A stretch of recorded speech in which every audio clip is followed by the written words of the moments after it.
ಬ್ರೇಕ್ನ ನಂತರ ಹಾಟ್ ನ್ಯೂಸ್ಗೆ ಮತ್ತೊಮ್ಮೆ ಸ್ವಾಗತ.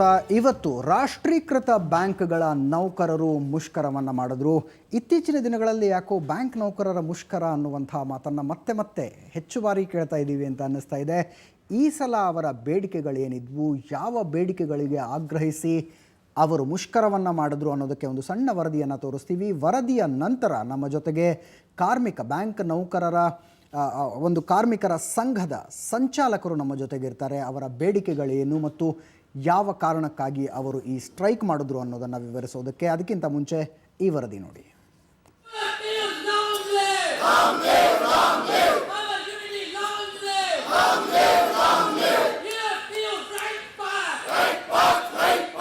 ಸದಾ ಹಣ ಎಣಿಸುತ್ತಾ ಪ್ಲಸ್ಸು ಮೈನಸ್ಸುಗಳ ಲೆಕ್ಕದಲ್ಲಿ ಮುಳುಗಿರುತ್ತಿದ್ದ ಬ್ಯಾಂಕ್ ಉದ್ಯೋಗಿಗಳು ಇಂದು ತಮ್ಮ ಕೆಲಸ ಬಿಟ್ಟು ಪ್ರತಿಭಟನೆಗಿಳಿದಿದ್ರು.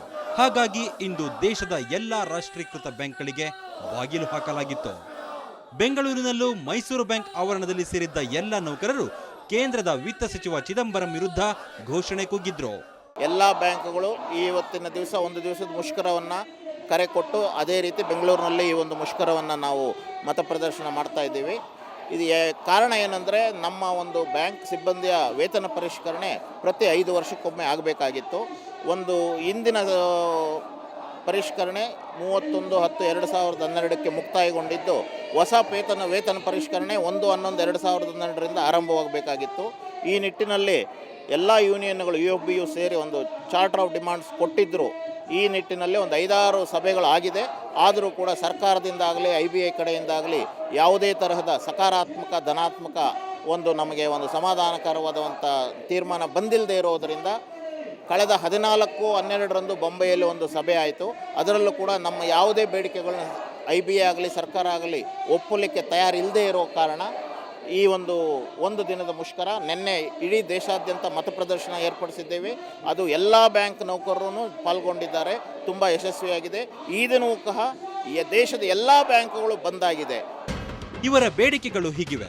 ಬ್ಯಾಂಕ್ಗಳ ಖಾಸಗೀಕರಣ ಬೇಡ, ಬ್ಯಾಂಕ್ ಕ್ಷೇತ್ರದಲ್ಲಿ ವಿದೇಶಿ ಹೂಡಿಕೆ ಬೇಡ, ವೇತನ ಪರಿಷ್ಕರಣೆ ಮಾಡಿ, ವಾರಕ್ಕೆ 5 ದಿನ ಕೆಲಸ. ಬ್ಯಾಂಕ್ ಮುಷ್ಕರದ ಬಗ್ಗೆ ಮಾಹಿತಿ ಇರದ ಗ್ರಾಹಕರಿಗೆ ಮಾತ್ರ ಪರದಾಡುವಂತಾಗಿತ್ತು. ಗ್ರಾಹಕರು ಬ್ಯಾಂಕ್ಗಳ ಬಳಿಗೆ ಹೋಗಿ ನಿರಾಶರಾಗಿ ಹಿಂತಿರುಗುತ್ತಿದ್ದ ದೃಶ್ಯ ಸಾಮಾನ್ಯವಾಗಿತ್ತು. ಬ್ಯಾಂಕ್ ಅವಾಗ ಇವರು ರಜಾ ಮಾಡೋದ್ರಿಂದ, ಸ್ಟ್ರೈಕ್ ಮಾಡೋದ್ರಿಂದ ಜನಗಳಿಗೆ ಪಬ್ಲಿಕ್ಕಿಗೆ ತುಂಬ ತೊಂದರೆ ಆಗ್ತಾಯಿದೆ. ಇವತ್ತು ನೋಡಿ, ನಾವು ಬೆಳಗ್ಗೆಯಿಂದನ ಟ್ರಾವೆಲ್ಸ್ ನಡೆಸೋರು, ದುಡ್ಡು ಟರ್ನವರು, ಗಾಡಿಗಳಿಗೆ ಡೀಸೆಲ್ ಕಾಸು ಕೊಡಬೇಕು, ಎಲ್ಲದಕ್ಕೂ 111ಕ್ಕೂ ನಮಗೆ ತುಂಬ ತೊಂದರೆ ಆಗಿ ನೋಡಿ ಇಲ್ಲೇ ನಿಂತ್ಕೊಂಡಿದ್ದೀವಿ. ಬೆಳಗ್ಗೆಯಿಂದನೇ ಎಷ್ಟೋ ಗಾಡಿಯಲ್ಲೇ ರೋಡಲ್ಲೇ ನಿಂತು, ಟ್ಯಾಕ್ಸಿಗಳೆಲ್ಲ ಬೇಕಾದ್ರೆ ತೊಗೊಳ್ಳಿ, ಫುಲ್ ಇದೆ ಇಲ್ಲಿ. ಸಾರ್ವಜನಿಕರಿಗೂ ತೊಂದರೆ.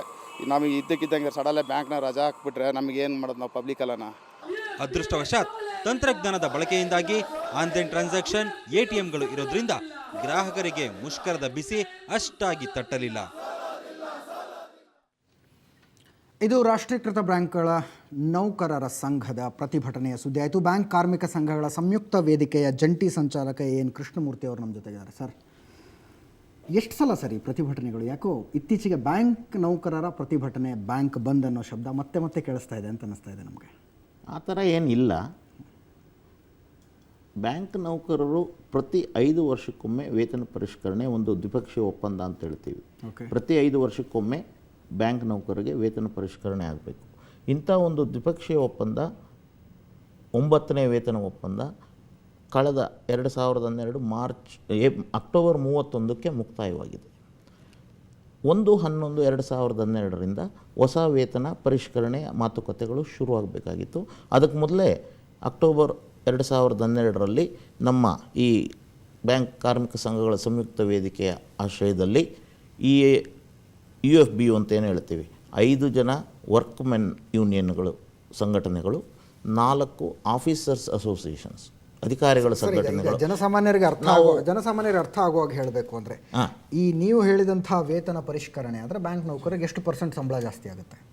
ಅದು ಪರ್ಸೆಂಟೇಜು ಲೆಕ್ಕ ಮೊದಲೇ ಕೊಟ್ಟಿರೋದಿಲ್ಲ. ಓಕೆ, ಬೇರೆ ಬೇರೆ ವರ್ಗಗಳ ಮೇಲೆ ನಿಮಗೆ ಗೊತ್ತಾಗುತ್ತೆ. ಫೈನ್. ನನಗೆ ವೇತನ ಪರಿಷ್ಕರಣೆಗೋಸ್ಕರ ನೀವು ಪ್ರತಿಭಟನೆ ಮಾಡೋದ್ರ ಬಗ್ಗೆ ಸಹಮತಿ ಇದೆ, ನೋ ಡೌಟು. ಎಲ್ಲ ಅಂದರೆ ವೇತನ ಪರಿಷ್ಕರಣೆಗೆ ಎಲ್ಲರೂ ಅರ್ಹರು, ಆ ವಿಷಯದ ಬಗ್ಗೆ ಏನಿಲ್ಲ. ಸ್ಟಾಪ್ ಬ್ಯಾಂಕಿಂಗ್ ಸೆಕ್ಟರ್ ರಿಫಾರ್ಮ್ಸ್ ಅಂತ ಹೇಳಿದ್ದೀರಿ ನೀವು. ಅಂದರೆ ಸುಧಾರಣೆಗಳನ್ನು ಮಾಡಬೇಡಿ ಅನ್ನುವಂಥದ್ದು. ಯಾಕೆ ಸುಧಾರಣೆಗಳನ್ನು ಮಾಡಬಾರ್ದು? ಯಾವ ಸುಧಾರಣೆಗಳನ್ನು ನೀವು ವಿರೋಧಿಸ್ತೀರಿ? ಇದು ಜನಸಾಮಾನ್ಯರಿಗೆ ಅರ್ಥ ಆಗ್ತಿಲ್ಲ. ಇದು ಒಂಥರ ವಿಚಿತ್ರ ಅನ್ನಿಸ್ತದೆ. ಬ್ಯಾಂಕಿಂಗ್ ವಲಯದ ಸುಧಾರಣೆಗಳನ್ನು ಮಾಡಬೇಡಿ ಅಂತ ಹೇಳ್ತೀರಿ ನೀವು. ಬ್ಯಾಂಕಿಂಗ್ ವಲಯದಲ್ಲಿ ಸುಧಾರಣೆಗಳನ್ನ ಮಾಡಬೇಡಿ ಅಂತ ಕಾರ್ಮಿಕ ಸಂಘಟನೆಗಳು ಯಾವಾಗಲೂ ಹೇಳೋದಿಲ್ಲ. ಅಲ್ಲ, ಆದರೆ ಈ ಒಂದು ಇದು ಏನಾಗಿದೆ ಅಂದರೆ, ಸರ್ಕಾರ ಇದಕ್ಕೆ ಕಾರ್ಮಿಕ ವಿರೋಧಿ ನೀತಿಗಳು, ದೇಶ ವಿರೋಧಿ ನೀತಿಗಳನ್ನು ಆ ಮುಖಾಂತರ ಒಂದು ಸುಧಾರಣೆಗಳನ್ನು ತರಲಿಕ್ಕೆ ಬಯಸ್ತಾ ಇದೆ. ಉದಾಹರಣೆಗೆ, ಸಾರ್ವಜನಿಕ ಕ್ಷೇತ್ರದ ಬ್ಯಾಂಕುಗಳು ಭಾರತದಲ್ಲಿ ಇಷ್ಟು ಸದೃಢವಾಗಿರೋದಕ್ಕೆ ಕಾರಣ ಏನಂದರೆ, ಅವರ ನೌಕರ ವರ್ಗ. ದೇಶದ ಮೂಲೆ ಮೂಲೆಗಳಲ್ಲಿ ಸಾರ್ವಜನಿಕ ಕ್ಷೇತ್ರಗಳು ಹಳ್ಳಿಯಲ್ಲಿ ಹೋಗಿ ಸೇವೆ ಸಲ್ಲಿಸ್ತಾ ಇದ್ದಾವೆ. ಭಾರತದ ಯಾವುದೇ ಕೋಣೆಯಲ್ಲಿ ಏನೇ ಕಷ್ಟ ಬಂದರೂ ಸಾರ್ವಜನಿಕ ಕ್ಷೇತ್ರದ ಬ್ಯಾಂಕ್ಗಳೇ ಅದನ್ನು ಜವಾಬ್ದಾರಿ ವಹಿಸ್ಕೊಂಡಿದೆ. ಸುನಾಮಿ ಆಯಿತು, ಸೂರತ್ತಲ್ಲಿ ಅರ್ಥಕ್ವೇಕ್ ಆಯಿತು, ಭೂಕಂಪ ಆಯಿತು, ಆ ಟೈಮ್ನಲ್ಲಿ ಕಂಪ್ಯೂಟರ್ಗಳನ್ನ, ಸಿಸ್ಟಮ್ಗಳನ್ನ ತಲೆ ಮೇಲೆ ಇಟ್ಕೊಂಡು ಹೋಗಿ ಈ ಸುಧಾರಣೆಗಳು ಬರೋದ್ರಿಂದ ಬ್ಯಾಂಕ್ಗಳು ಆ ರೀತಿಯಾಗಿ ಸಮಾಜಮುಖಿ ಕೆಲಸ ಮಾಡೋದಕ್ಕೆ ಸಾಧ್ಯ ಇಲ್ಲ ಅಂತ ಯಾಕೆ ಹೇಳ್ತೀವಿ? ಕೆಲವು ವಿಷಯಗಳಲ್ಲಿ. ಯಾವ ವಿಷಯಗಳಲ್ಲಿ? ಈಗ 2008ರಲ್ಲಿ ತಗೊಳ್ಳೋದಾದರೆ, ಯುರೋಪ್ನಲ್ಲಿ, ಅಮೇರಿಕಾದಲ್ಲಿ ದೊಡ್ಡ ದೊಡ್ಡ ಬ್ಯಾಂಕ್ಗಳು ದಿವಾಳಿ ಆದವು, ಅವರ ನೀತಿ ಸರಿ ಇರಲಿಲ್ಲ ಅನ್ನೋ ಕಾರಣದ. ಆದರೆ ಭಾರತದಲ್ಲಿ ಆ ಒಂದು ಅದರದ ಪ್ರಭಾವ ಏನೂ ಆಗದೆ ನಾವು ಸದೃಢವಾಗಿ ನಿಂತ್ಕೊಂಡ್ವಿ. ಅದನ್ನು ನಾವು ಧೈರ್ಯವಾಗಿ ಅದನ್ನು ಎದುರಿಸಿದ್ದೀವಿ. ಅದು ಸರ್ಕಾರನೇ ಅದನ್ನು ಒಪ್ಕೊಂಡಿದೆ, ಸಾರ್ವಜನಿಕ ಕ್ಷೇತ್ರ ಬ್ಯಾಂಕ್. ಇತ್ತೀಚೆಗೆ RBI ಗವರ್ನರ್ ನ್ಯೂಯಾರ್ಕ್ನಲ್ಲಿ ಫಾರಿನ್ ಡೈರೆಕ್ಟ್ ಇನ್ವೆಸ್ಟ್ಮೆಂಟ್ಗಳು ಬರಬೇಕು ಅನ್ನುವಂಥ ಮಾತನ್ನು ಹೇಳಿದ್ರು. ಆ ವಿಷಯದ ಬಗ್ಗೆ ನಿಮ್ದು ಏನಾದ್ರು ಅಬ್ಜೆಕ್ಷನ್ ಇದೆಯಾ? ಖಂಡಿತ. ಈಗ ವಿದೇಶಿಯರನ್ನ ಖಾಸಗಿ ಕ್ಷೇತ್ರದಲ್ಲಿ ತಂದು ಬ್ಯಾಂಕಿಂಗ್ ಕ್ಷೇತ್ರದಲ್ಲಿ ಅವರನ್ನು ಅಳವಡಿಸ್ಕೊಂಡು ಭಾರತದಲ್ಲಿ ಇರ್ತಕ್ಕಂಥ ಬ್ಯಾಂಕ್ ವ್ಯವಹಾರವನ್ನು ನೀವು ಮಾಡಿ ಅಂತ ಕರೆದಿದ್ದು ಸರಿಯಲ್ಲ, ದೇಶದ ಹಿತದೃಷ್ಟಿಯಲ್ಲಿ ಸರಿಯಲ್ಲ. ಇದು ಕಾರ್ಮಿಕ ವಿರೋಧಿ ನೀತಿ. ಇದರ ಹುನ್ನಾರ ಏನಂದರೆ, ವಿದೇಶಿ ಬಂಡವಾಳ ಭಾರತಕ್ಕೆ ತರಬೇಕು. ಅವರು ಬ್ಯಾಂಕ್ಗಳಲ್ಲಿ, ಈ ಭಾರತದ ಬ್ಯಾಂಕ್ಗಳಲ್ಲಿ ಹಣ ತೊಡಗಿಸ್ಬಿಟ್ಟು ಅದರ ಬರುವಂಥ ಲಾಭಾಂಶವನ್ನು ಈ ದೇಶಕ್ಕೆ ಸಿಗೋದಿಲ್ಲ. ಅವರದು ಯಾರು ಅದನ್ನು ಹೂಡಿರ್ತಾರ ಬಂಡವಾಳ, ಅವರು ವಾಪಸ್ ತಗೊಳ್ತಾರೆ ಲಾಭಾಂಶ. ಬ್ಯಾಂಕಿಂಗ್ ಕ್ಷೇತ್ರದಲ್ಲಿ ವಿದೇಶಿ ಕಂಪನಿಗಳ ಬರೋದ್ರಿಂದ ಓಲ್ಡ್ ಸ್ಟೈಲ್ನಲ್ಲಿ ಕೆಲಸ ಮಾಡ್ತಾ ಇದ್ದಂಥ ಬ್ಯಾಂಕ್ ನೌಕರರಿಗೆ ತೊಂದರೆಗಳಾಗುತ್ತೆ. ಯಾಕಂದರೆ ಆವಾಗ ಪರ್ಫಾರ್ಮೆನ್ಸ್ ಬೇಸ್ಡ್ ಸ್ಯಾಲ್ರಿ ಹೈಕ್ಗಳಾಗುತ್ತೆ. ಅವರ ಕೌಶಲ್ಯವನ್ನು ನೋಡಿ ಅದಕ್ಕೆ ತಕ್ಕನಾದಂಥ ಸಂಬಳವನ್ನು ಕೊಡ್ತಾರೆ ಅನ್ನುವಂಥದ್ದು. ಹೌದು. ಹಾಗಾಗೋದ್ರಿಂದ ಜಾಸ್ತಿ ಕಸುಬುಗಾರಿಕೆಯನ್ನು ತರಬಹುದಲ್ವಾ ಬ್ಯಾಂಕಿಂಗ್ ಕ್ಷೇತ್ರದಲ್ಲಿ? ಯಾವ ನೌಕರ ಚೆನ್ನಾಗಿ ಕೆಲಸ ಮಾಡ್ತಾನೋ ಅವನಿಗೆ ಒಳ್ಳೆ ಸಂಬಳ ಸಿಗುತ್ತೆ, ಅವನು ಸರಿಯಾಗಿ ಕೆಲಸ ಮಾಡೋದಿಲ್ಲ, ಅವನಿಗೆ ಸರಿಯಾದ ಸಂಬಳ ಸಿಗೋದಿಲ್ಲ.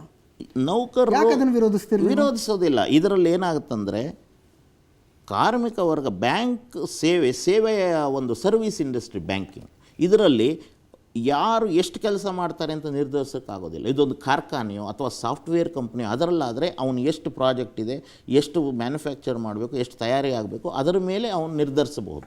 ಬ್ಯಾಂಕ್ಗಳಲ್ಲಿ ಇದು ಸೇವೆ, ಅದನ್ನು ಮೆಷರ್ ಮಾಡಲಿಕ್ಕಾಗಲ್ಲ, ಅದನ್ನು ಕ್ವಾಂಟಿಫೈ ಮಾಡಲಿಕ್ಕಾಗೋದಿಲ್ಲ. ಪರ್ಫಾರ್ಮೆನ್ಸ್ ಯಾವ ರೀತಿಯಲ್ಲಿ, ಈಗ ಯಾವುದೇ ಒಂದು ಕೆಲಸ, ಏನೇ ಕೆಲಸ ಇರೋ ಬ್ಯಾಂಕ್ಗಳಲ್ಲಿ ಸಾಮಾನ್ಯವಾಗಿ ಹಣ ತಗೊಳ್ಳೋದು, ಹಣ ಕೊಡೋದು, ಬೇರೆ ಬೇರೆ ಪ್ರಾಜೆಕ್ಟ್ಗಳು, ಇನ್ಫ್ರಾಸ್ಟ್ರಕ್ಚರ್, ದೇಶದ ಉನ್ನತಿಗೆ, ಪ್ರಗತಿಗೆ ಬ್ಯಾಂಕ್ಗಳು ಸಹಕಾರ ಕೊಡ್ತಾ ಇದೆ.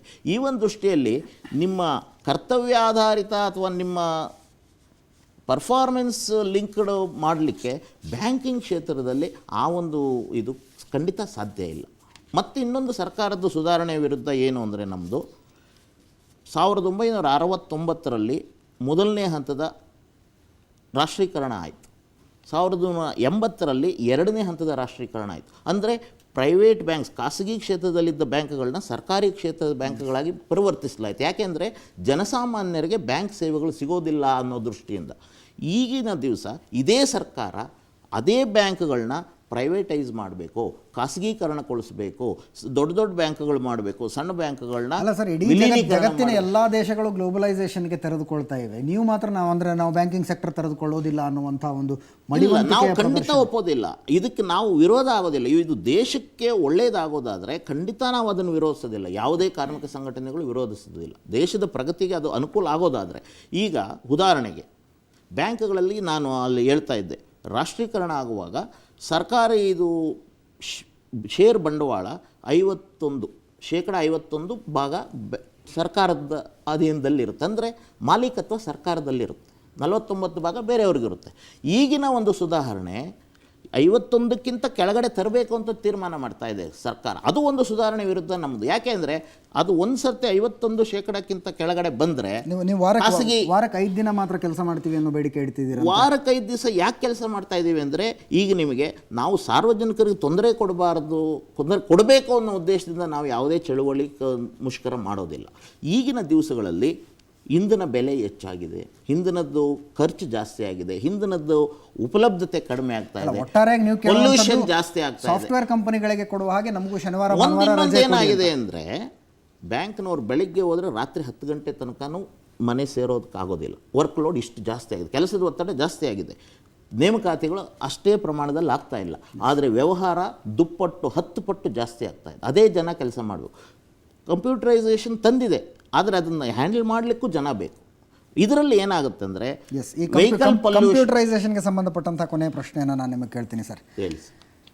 ಇವತ್ತು ಆನ್ಲೈನ್ ಬ್ಯಾಂಕಿಂಗ್ ಇದೆ, ಎಲ್ಲ ಕಡೆ ATMಗಳಿದೆ, ದುಡ್ಡು ಟ್ರಾನ್ಸ್ಫರ್ನ ಆನ್ಲೈನಲ್ಲಿ ಮಾಡ್ತಾರೆ, ATMಗಳಲ್ಲಿ ದುಡ್ಡು ತಗೋತಾರೆ. ನೀವು ಈ ರೀತಿ ಪ್ರತಿಭಟನೆಗಳಿದ್ರೆ ಯಾರಿಗೆ ತೊಂದರೆ ಅಂತ ಯಾರು ಕೇರ್ ಮಾಡ್ತಿಲ್ಲ ಅಂತ. ಯಾರೋ ಒಬ್ರು ನಮ್ಮ ಚಾನಲಲ್ಲಿ ಮಾತಾಡಿದ್ರು, ಪಾಪ ಅವ್ರು ATM ಕಾರ್ಡ್ ಇಟ್ಕೊಂಡಿಲ್ಲ ಅಂತ ಅನ್ಸುತ್ತೆ, ದುಡ್ಡು ತಗೊಳಕ್ ಬ್ಯಾಂಕಿಗೆ ಬಂದಿದ್ವಿ ಅಂತ. ನಿಮ್ಮ ಪ್ರತಿಭಟನೆ ಒಂಥರ ಅರಣ್ಯ ರೋಧನ ಆಗೋದಿಲ್ವಾ? ಯಾರು ಕ್ಯಾರೆ ಅನ್ನೋದಿಲ್ಲ ಅಂತ. ಯಾರ ವ್ಯವಹಾರಗಳಿಗೂ ತೊಂದರೆ ಇಲ್ಲ, ಆನ್ಲೈನಲ್ಲಿ ಟ್ರಾನ್ಸ್ಫರ್ ಮಾಡ್ಕೋತಾರೆ, ATMನಲ್ಲಿ ದುಡ್ಡು ತಗೋತಾರೆ.